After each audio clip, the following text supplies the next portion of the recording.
23T86, Larissa Fortune. Judge, I did attempt to discuss with Miss Fortune. She has another case as well, 25T727, which is set in March. Okay. She is here. I attempted to speak with her and we did not reach any sort of resolution. And I can't get an answer from her on whether she's— Ms. Lewis, come, or Ms. Fortune, come on forward. Come forward. You also have a case, as I said, 25T727, that's set on March 10th, I believe.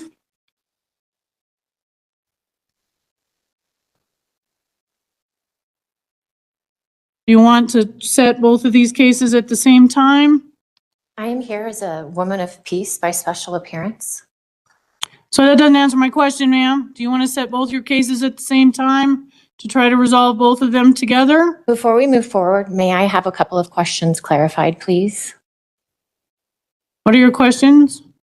I do not understand the nature of the cause and of the charges before me. So you're charged with several counts. First of all, no proof of insurance. That means you're driving on a public highway without proof of insurance for the vehicle that you're traveling in. Objection. That can't, no, you're asking a question, I'm answering it. Okay. So you asked the question, I'm going to give you the answer. Okay. If you like it or not, that's up to you, but I'm answering your question. Okay. So your charges are, number one, no proof of insurance.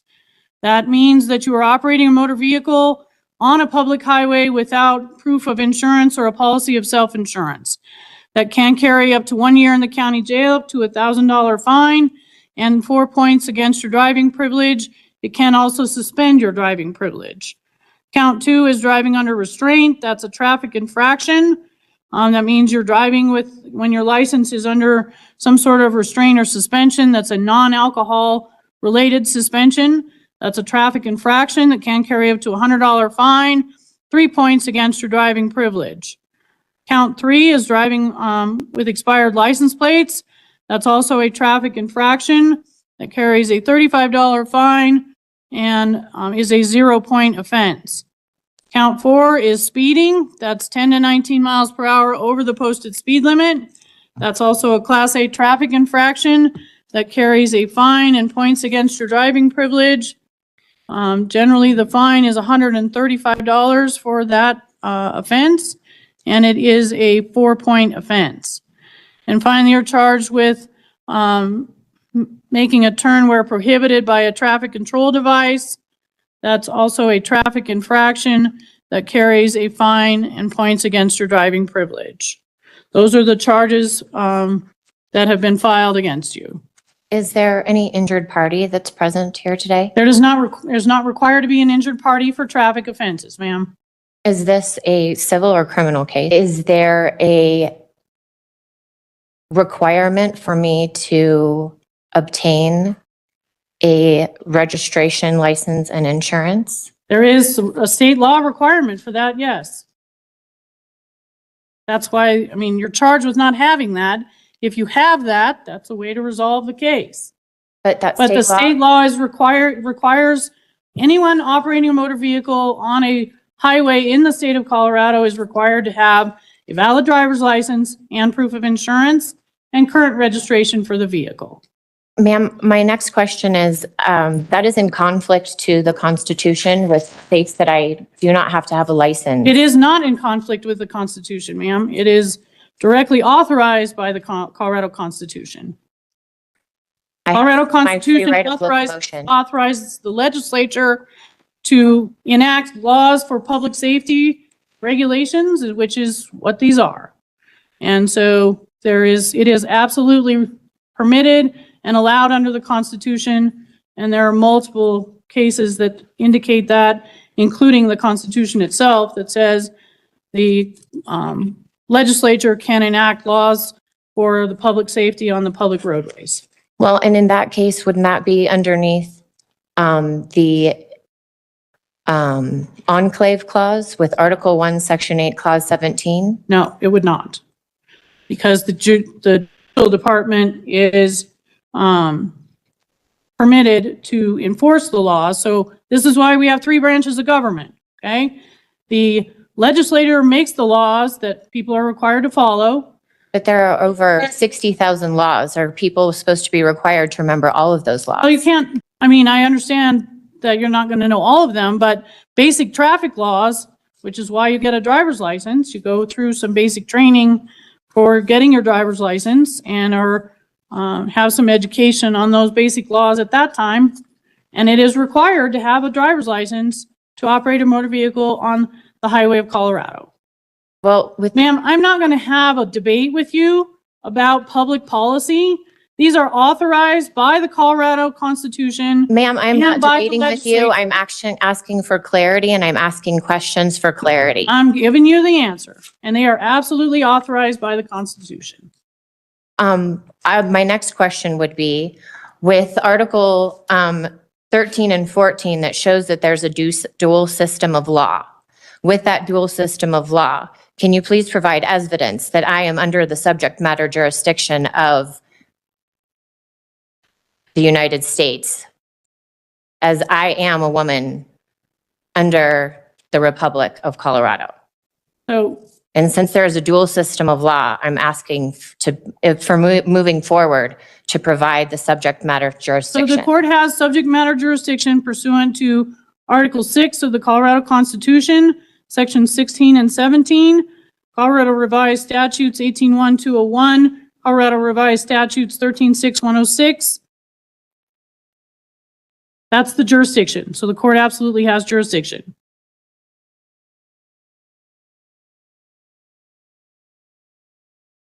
My question to you, Ms. Fortune, again, is are you going to be getting an attorney? Are you going to be applying for the assistance of the public defender? Or what, are you going to ask to consolidate these cases together to set them at one time? Yes, I because would ask to please consolidate the cases together and also. They're going to be on the same court date. Yes, please. Okay, And then that's what we're going to do today. then I would request a motions hearing. We'll set that at the next court date. Ms. Jones, I understand in 25T 727, you're going to be filing an amended complaint. Is that correct? Okay, no, we're not filing the amended complaint, Judge. Okay. All right. So ma'am, I'm going to set both of these cases on the next court date for you, which is going to be March the 10th at 9 a.m., which is the court date that we have on the 25T case. Between now and then, I strongly recommend that you consult with an attorney to determine how you want to proceed in these cases. And we'll see you then. Okay, my next case is Andrew, 24T2730. Good morning. Happy New Year. Happy New Year. We're set for a pretrial readiness date. Are you ready for trial on the 15th? I am. Okay. And Mr. Myers, is this your case? It is, Your Honor. Are you ready for trial? The people also are announcing ready for trial. For the prosecution, any pretrial issues that we need to take up? Just one thing from the people, Your Honor. I'm not sure if it's a pretrial issue. From what I'm seeing, I'm not 100% sure if Andrew has come to our office to pick up discovery yet. And so I just wanted to get kind of an update on that. We can give him the sheet again today, just so that we're not there the morning of trial, kind of showing the discovery in the case. I just want to make sure that I've done a full Arguello advisement as well, because I think we had. All right, I don't think I have, so I'm just going to make sure, Andrew, that you understand. This is an advisement I'm required to give if someone decides to represent themselves. And so I just want to make sure that the record's clear. All right. That you are making a choice to represent yourself. So do you understand that you have a right to represent, be represented by counsel throughout this case? I've been told that. Well, thank you very much. As far as the benefit or firsthand knowledge of communicating with any legal professionals on the matter, I really don't have experience on the matter to speak and say, yeah, I understand what that would but I don't want to cause controversy, and I don't want to be belligerent or cause dishonor in your courtroom. And I hope that because we've all known each other firsthand since July 1st Mhm. of last year, I hope that I haven't done that ever in your courtroom. Okay, so I have some questions under the law I have to ask, so I just need to make sure that the record's clear. So do you understand that if you cannot afford an attorney, then one could be provided to you free of charge? Do you understand that? So that would be the public defender? Okay, I comprehend that. Okay. And so the process for applying to public defender would be you'd go over to their office, you'd fill out an application. They'd say if you make below a certain amount, then you could have that attorney appointed. Do you understand that? Someone like Miss Alika Johnson. Johnston, yeah, she works for the public defender's office. Absolutely. Okay. And so these are just questions I have to ask under the law. So I'm not trying to quiz you, but do you have any legal training? For did I go to law school or? Do you have any legal training at all? Any legal classes? No. Okay. And then for the failure to display proof of insurance, you're facing a maximum sentence of a year in jail, $1,000 fine. There is a mandatory minimum fine depending on how many priors you have. It's either $500 mandatory minimum fine or $1,000 mandatory minimum fine. Although the court can half those mandatory minimum fines if you provide proof of current insurance. Driving under suspension is a traffic infraction and as well as expired license plates.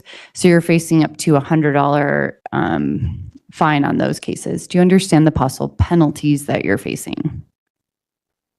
Yeah, what you're telling me. Okay. How far have you gone in school? Away. All the way? Off the way. Do you mean you graduated from? Public school? Yeah, just how far have you gone in school?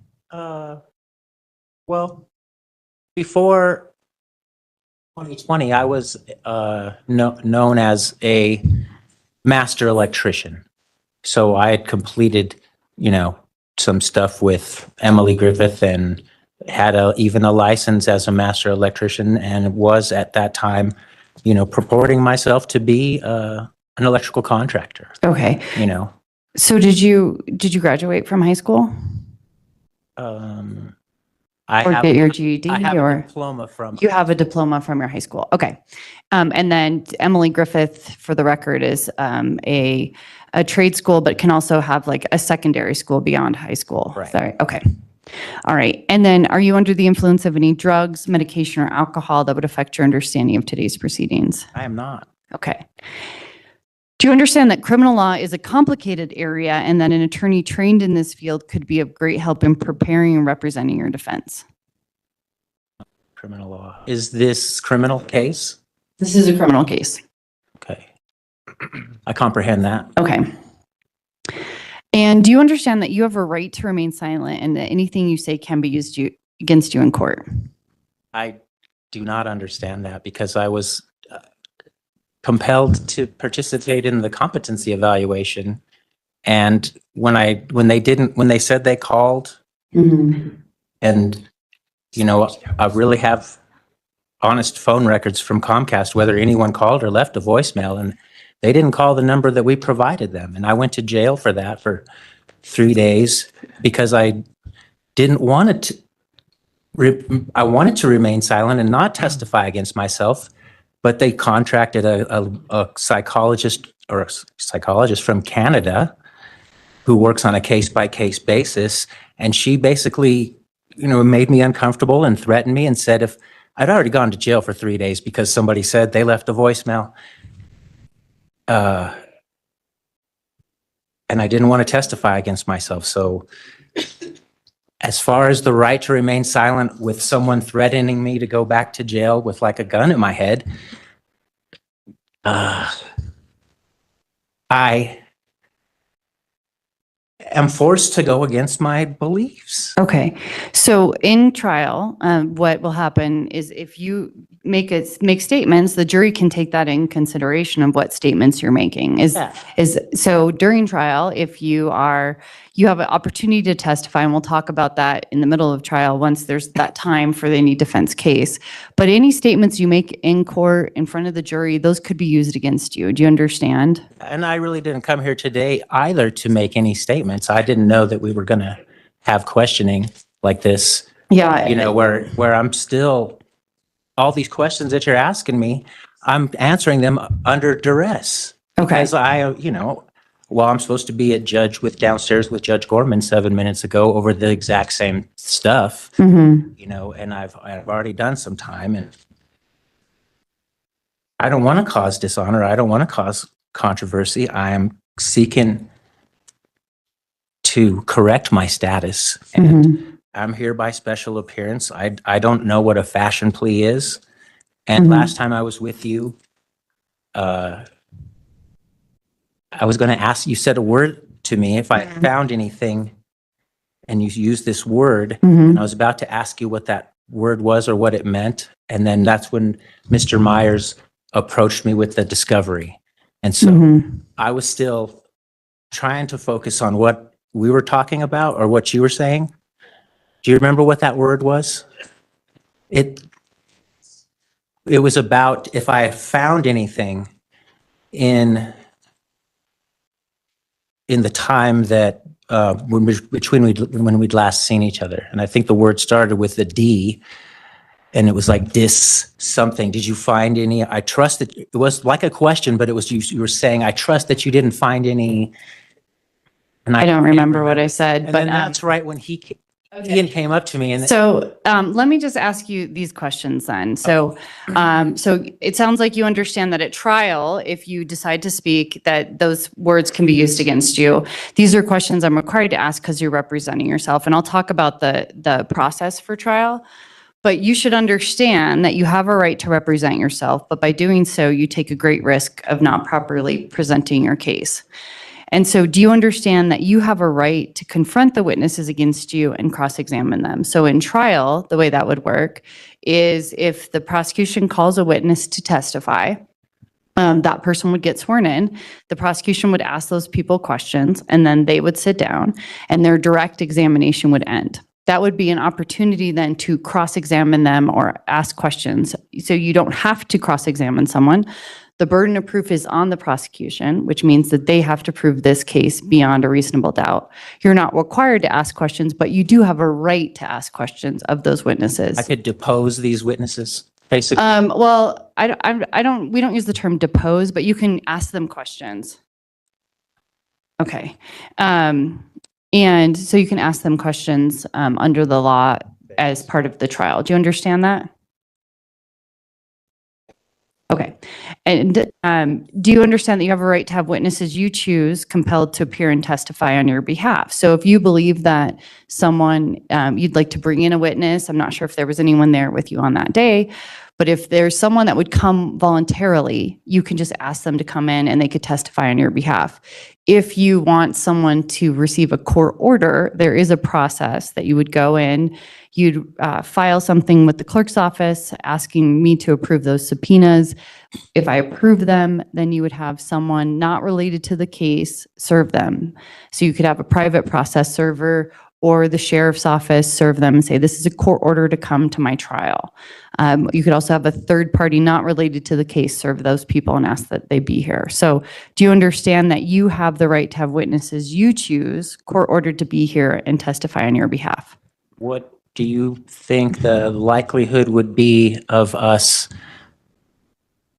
summoning the Attorney General of the state of Colorado or the Registrar General of the state of Colorado, if that's relevant to the ultimate facts that got me to make the mistake that I made? So you can always file something in writing, and then because you're not represented by an attorney can issue those subpoenas, but because you're representing yourself, you have to file something with the court, make grounds as to why you believe that the court should approve that subpoena. And so I would say I've never seen the Attorney General for Colorado come in and testify on a traffic case. You can always file something in writing and I can take a look at it. And let me just correct the record. Okay, go ahead. Can I do that as the authorized representative of Andrew Lawrence? I know that you are appearing today as if you are representing you're the authorized representative. I'm here making a special Mhm. appearance. I've come here to do that. So you can file whatever you'd like if you believe that someone can support your case, and then I'll file something in writing. That's the cleanest way to do that. I just want to clarify, I guess I said it was driving under restraint, but you're charged with driving without a valid driver's license. And let me just confirm that. I was wondering if that was appealed to something different Okay, when Mr. Myers came up at our last meeting. they need to file something in writing then. So you're moving to amend the no valid operator's license? Your Honor, if the court wants me to write a written motion, I can totally do that. Okay. So currently you're charged with driving under restraint. The prosecution is moving to amend it to driving without a valid driver's license. So driving under restraint means that your license has been suspended. What this charge is that they're moving to amend is to driving without a valid driver's license, which is a different charge. Do you have a position on that motion? I haven't been offered a plea as Okay. far as making a decision on it. Okay. So that no valid operator's license comes with a maximum sentence of a $300 fine, 90 days in jail. That's the maximum sentence. So I just want to explain to you kind of what you're facing, and then we've gone through that long advisement about representing yourself. Based on my advisement, do you still wish to represent yourself?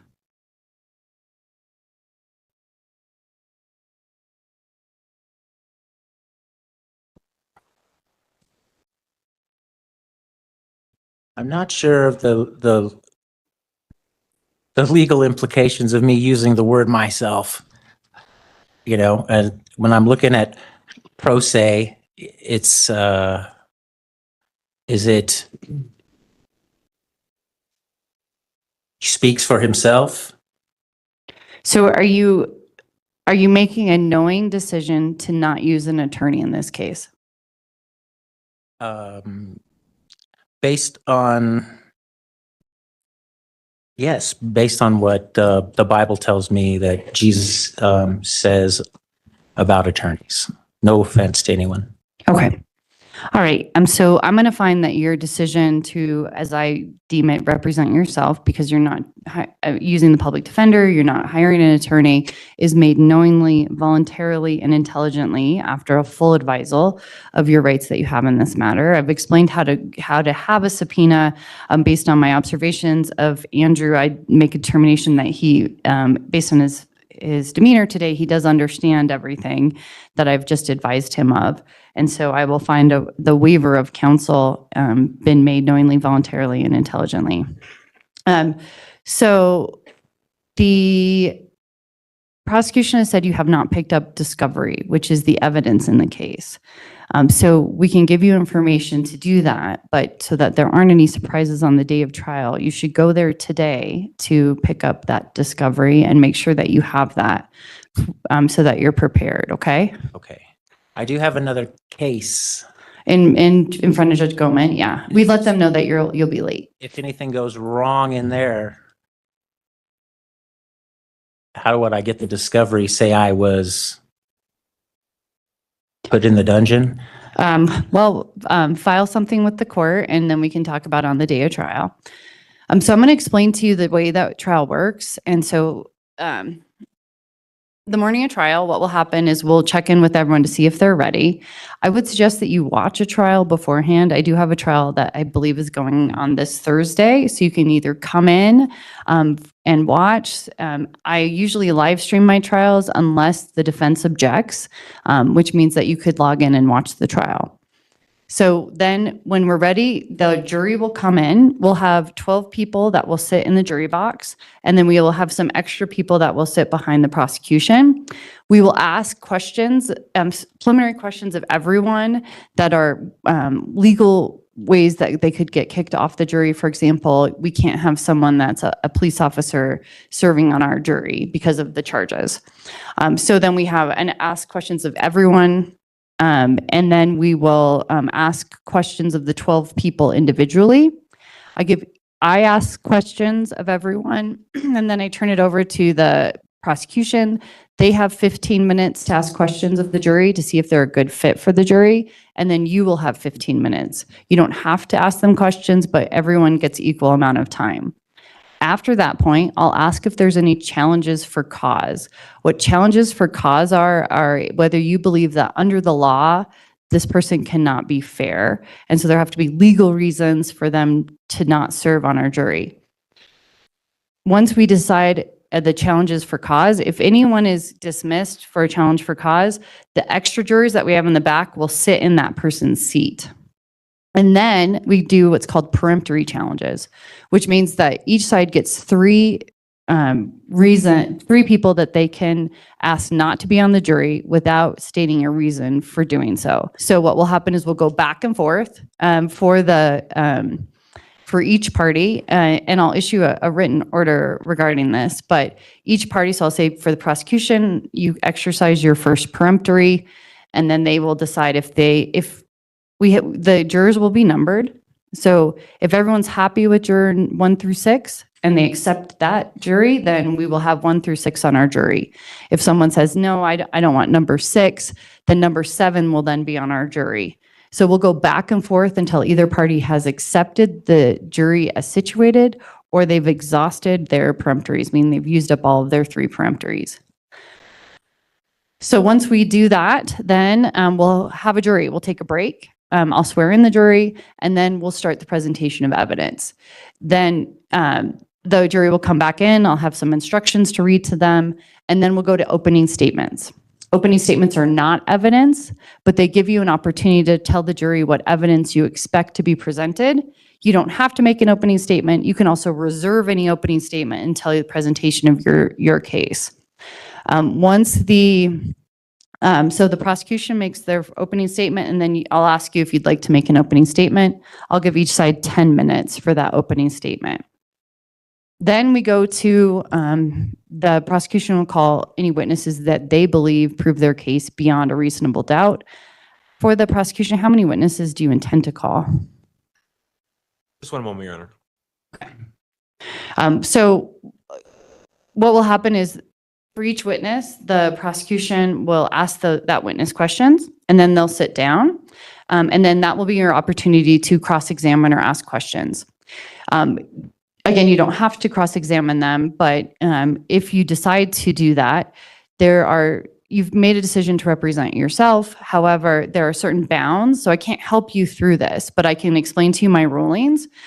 One of the things that people that represent themselves or don't have a lawyer, they get in trouble is they try to ask questions that are not relevant to the case in question. So there may be an objection on relevance, and I'll kind of explain to you what you have to, but you have to focus on whether you are guilty or not guilty of the offense and the charges from that day.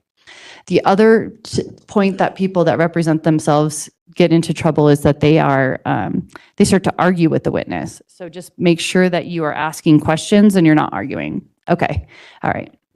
And so then your questions will be done. The prosecution can do what's called a redirect, which asks questions that are related to the questions that came up. So they can't go through everything again, but they can clarify things that came up in cross-examination. We go back and forth until, for each witness, that same process. Then the prosecution rests, and then there will be time, I'll give you a full advisal as to whether you'd like to testify to the jury, and I'll give you an explanation of that. That would be the time to call any witnesses that you believe would help your defense, although again, you're not required to present any evidence. But any witness, or if you choose to testify, will be subject to cross-examination. So by the prosecution can ask your witnesses questions just as you were allowed to ask them questions. You will also be allowed to do what's called a redirect, which is, again, if after the cross-examination is done, you'll be able to clarify anything that came up. Once you rest, the prosecution can do what's called rebuttal, which means just asking calling any witnesses that they believe rebut what came up in your case. Then everyone rests and we go to closing arguments. I'll give 10 minutes for closing argument if we are doing closings before 4, 15 minutes if it's after 4 o'clock. And then we read jury instructions, or excuse me, read jury instructions, then we go to closing, and then the jury will deliberate, and then we'll come back and once they return a verdict, they'll come back into court. Do you have any questions about the procedure? Anything else for the prosecution? Yes, Your Honor, just a few quick things. To answer the question from the courts, we only have one witness. Okay. So it should be just one witness that people are calling in our case in chief. A subpoena has been sent out to that individual. They have accepted that subpoena and will be here on the dates of trial. The other two quick things from the people, Your Honor, is did the court still want me to file a motion to amend, or did the court? Yes, please, so that we can give Mr. Velasquez can be served a written explanation of that charge. Yes, Your Honor. And just the final thing, I just wanted to put all parties, first of all, I'm handing the defendant in court today the sheet on how to get the discovery from our office.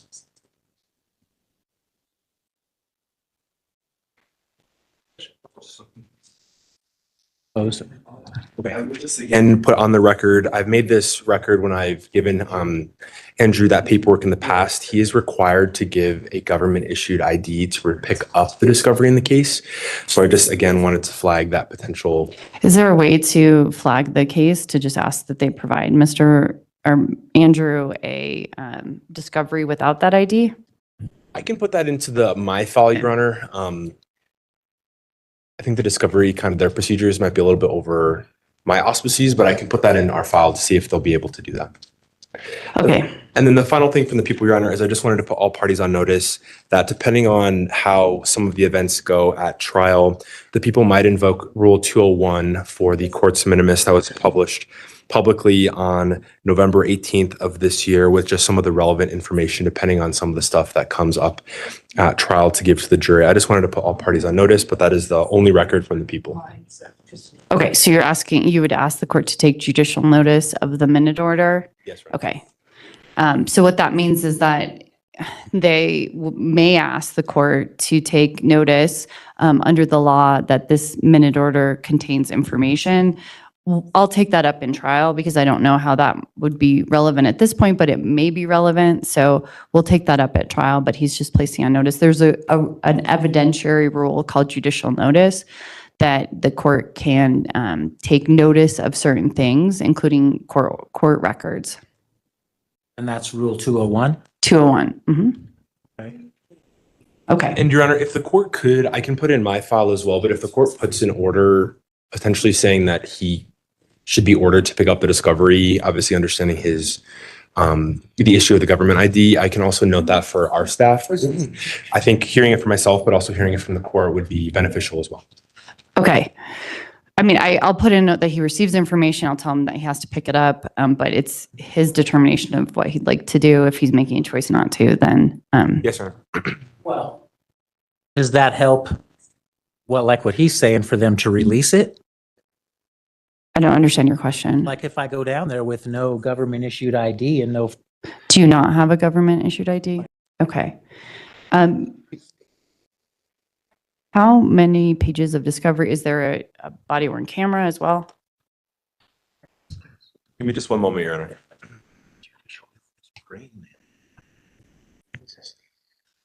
It is just a traffic case. There is body worn camera. The totality of the discovery is just 19 pages. Okay. I guess what I'll say is that I'd ask that you just flag the case and say that Mr. Velasquez does not have, or Miss Andrew does not have a government ID, and then maybe be prepared to just print that out so that he can have it. Can you print out the pages today? I was just going to say, I can email Laura the 19 pages of discovery to give him Okay. hard copies, which is like the summons, the reports. I will say though, for the court, the body worn camera will be able to just give. Okay. So I guess, could you be prepared for the clips that you may provide at trial? On the morning of trial, I'll give you an opportunity to show that to Miss Andrew, so that he is able to at least see it before. But also that we'll note that the prosecution will provide that, and then we'll hand that to you, okay? the written paperwork, but we can't provide you the body worn camera. Well, I think what he was saying is that it would be difficult to do that, but I could receive it electronically over the internet via email. I think it's too large. Mr. Myers, have you made a determination of what clips you're going to be entering into? How long is the body worn camera? The body worn camera clips, Your Honor, when we have reviewed it, that would be admitting at trial will probably be just a few minutes in totality. I think it will be probably 2, maybe 3 clips, but they should not be very long in nature. So Okay. we'll eventually go back to the jury if it's tendered at trial, would be just a few minutes of body worn camera. So we can definitely the morning of take a moment to show him on our devices. Okay. What I could provide also, No worries. Do you what are want those things called? email it to you or to? A USB? USB A drive? flash drive? A flash drive. I could provide that and then get the, Are you able to just show him the clips today? That way we're all ready for trial in the I morning. can see the whole thing, Mhm. the whole, Yeah, it's difficult, not having an ID. So, I know. I guess what I'll ask is that court asks prosecution to flag the file and that prosecution to provide discovery without an ID, and then you can talk to your office if that's something that they will do. We'll flag that for our officer. Okay. And then we'll print out that paper for you today, Andrew, and then any other questions for me? Do we want to disclose the name of the witness today? Sure. I think it's already been disclosed, but which witness are you planning to call? Yes, Your Honor. It is Officer Donovan Reetz, Reetz, of the Wheat Ridge Police Department. And it would be his body worn camera that we will be introducing to the jury. I will just also note for Andrew, there was, I think, 5 or 6 different law enforcement officers that arrived. So the body worn camera for all of them is hours long. So for the morning of trial, obviously we're only introducing Reetz at trial, but just for his knowledge, there's hours of body worn camera in this case with the police response. Okay. So I guess I'll just ask that you talk to your office and provide that to him. Okay. So Andrew, go there today, and then hopefully if there's any issues, you can request a hearing prior to trial and we can talk about that. Okay. Thank you. All right. Any questions for me? Did you recall what the word was? I don't remember the conversation we had a month and a half ago. My apologies.